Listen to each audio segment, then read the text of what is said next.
Hi all, ಇದು Yogi ಕಾರುಣ್ಯಗೌಡ YouTube channel.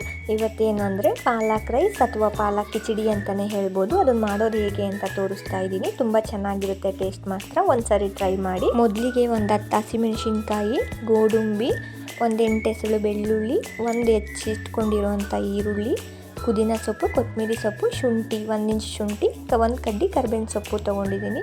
ಮತ್ತು 1 spoon ಆಗೋಷ್ಟು ಜೀರಿಗೆ, ಇನ್ನೂ ಒಂದು ಸ್ವಲ್ಪ ಟೀ ಸ್ಪೂನಷ್ಟು ಗಸಗಸೆ ಕೂಡ ತೊಗೊಂಡಿದ್ದೀನಿ. ನಾನು ಈ ಲೋಟದಲ್ಲಿ 2 ಲೋಟ ಅಕ್ಕಿ ಹಾಕ್ತಾಯಿದ್ದೀನಿ. ಅಕ್ಕಿನ ಮೊದಲು ಚೆನ್ನಾಗಿ ತೊಳೆದ್ಬಿಟ್ಟು ವಾಶ್ ಮಾಡಿ ಎತ್ತಿಟ್ಕೊಳ್ಳೋಣ. ಅಕ್ಕಿ ಸ್ವಲ್ಪ ಒಂದು ಹಾಫ್ ಆನ್ ಅವರ್ ನೆನಿಬೇಕು. ಹಾಗೆ 1 ಕಟ್ ಪಾಲಕ್ ಸೊಪ್ಪನ್ನ ಚೆನ್ನಾಗಿ ವಾಶ್ ಮಾಡಿ ಎತ್ತಿಟ್ಕೊಂಡಿದ್ದೀನಿ.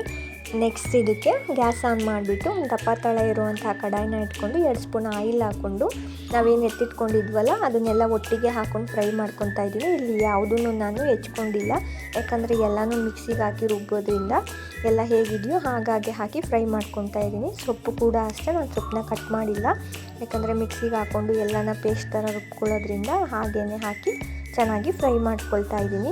ನಾವು ಹಾಕಿರೋ 1 ಕಟ್ ಸೊಪ್ಪು ಇವಾಗ ನಾವು ಚೆನ್ನಾಗಿ ಫ್ರೈ ಮಾಡ್ಕೊಳ್ಳೋದ್ರಿಂದ ಒಂದು ಇಡೀ ಆಗೋಗ್ಬಿಡುತ್ತೆ.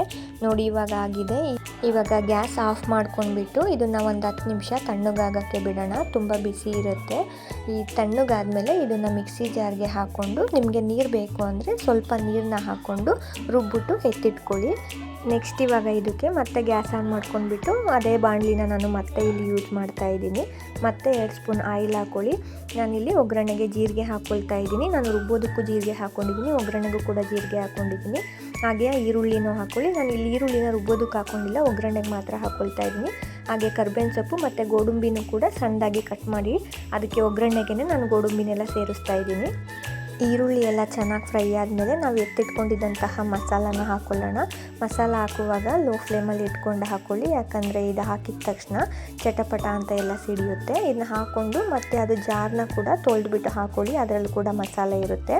ನಾನಿಲ್ಲಿ 1 ಲೋಟ ನೀರು ಹಾಕ್ಕೊಂಡು ಜಾರನ್ನ ನೀಟಾಗಿ ವಾಶ್ ಮಾಡಿಬಿಟ್ಟು ಹಾಕ್ಕೊಂಡಿದ್ದೀನಿ. ಇದು ಹಾಕ್ಕೊಂಡು ಚೆನ್ನಾಗಿ ಕೈ ಆಡಿ ಇದು ಪಾಲಕ್ ಸೊಪ್ಪಲ್ಲಿರುವಂಥ ಹಸಿ ವಾಸನೆ ಹೋಗಬೇಕು ಅಂದರೆ ನಾವು ಇದನ್ನು ಚೆನ್ನಾಗಿ ಫ್ರೈ ಮಾಡ್ಕೊಳ್ಬೇಕು. ಏನಿಲ್ಲ ಅಂದರೂ ಒಂದು 10ರಿಂದ 15 ನಿಮಿಷ ಇದನ್ನು ಚೆನ್ನಾಗಿ ಫ್ರೈ ಮಾಡ್ಕೋಬೇಕು. ನಾವು ಹಾಕಿರುವಂಥ ಮಸಾಲೆ ಎಣ್ಣೆನ ಬಿಟ್ಕೊಂಡು ಚೆನ್ನಾಗಿ ಕುದೀತಾ ಇದೆ. ಈ ಥರನೇ ಮಸಾಲೆ ಎಲ್ಲ ಎಣ್ಣೆ ಬಿಡಬೇಕು, ಆವಾಗಲೇ ಪಾಲಕ್ ಸೊಪ್ಪಿಂದು ಹಸಿ ವಾಸನೆ ಅನ್ನೋ ಅಂಥದ್ದು ನಮಗೆ ಬರೋದಿಲ್ಲ, ಟೇಸ್ಟು ಚೆನ್ನಾಗಿ ಬರುತ್ತೆ. ಇದು ಇವಾಗ ಈ ಥರ ಆಗಿದೆ. ಇವಾಗ ಇದನ್ನು ಹೈ ಫ್ಲೇಮಲ್ಲಿ ಇಟ್ಬಿಟ್ಟು ನಾವು ತೊಳೆದಿಟ್ಕೊಂಡಿರುವಂಥ ಅಕ್ಕಿನ ಹಾಕಬೇಕು. ನಾನಿಲ್ಲಿ ನೀರನ್ನು ಸೇರಿಸಿ ಆ್ಯಡ್ ಮಾಡ್ಕೊಳ್ತಾ ಇದ್ದೀನಿ. ನಾನಿಲ್ಲಿ 2 ಕಪ್ ಅಕ್ಕಿಗೆ 10 ಲೋಟ ನೀರು ಹಾಕ್ತಾಯಿದ್ದೀನಿ. ಹಾಕ್ಬಿಟ್ಟು ಚೆನ್ನಾಗಿ ತಿರುಗಿಸ್ಕೊಳ್ಳಿ. ನಮಗೆ ಎಷ್ಟು ಬೇಕೋ ಅಷ್ಟು ರುಚಿಗೆ ತಕ್ಕಷ್ಟು ಉಪ್ಪು ಹಾಕ್ಕೊಳ್ಳಿ. ಉಪ್ಪನ್ನ ನೀವು ಮತ್ತೆ ಬೇಕಾದರೆ ಹಾಕೋಬೋದು, ಯಾಕಂದರೆ ಇದು ಕಿಚಡಿ ಆಗಿರೋದ್ರಿಂದ ನೀವು ಆರಾಮಾಗಿ ಉಪ್ಪನ್ನ ಸೇರಿಸ್ಕೋಬೋದು. ಇವಾಗ ಇದನ್ನು ಚೆನ್ನಾಗಿ ತಿರುಗಿಸ್ಕೊಂಡ್ಬಿಟ್ಟು ಇದನ್ನು ಕುದಿಯೋದಕ್ಕೆ ಬಿಡಿ.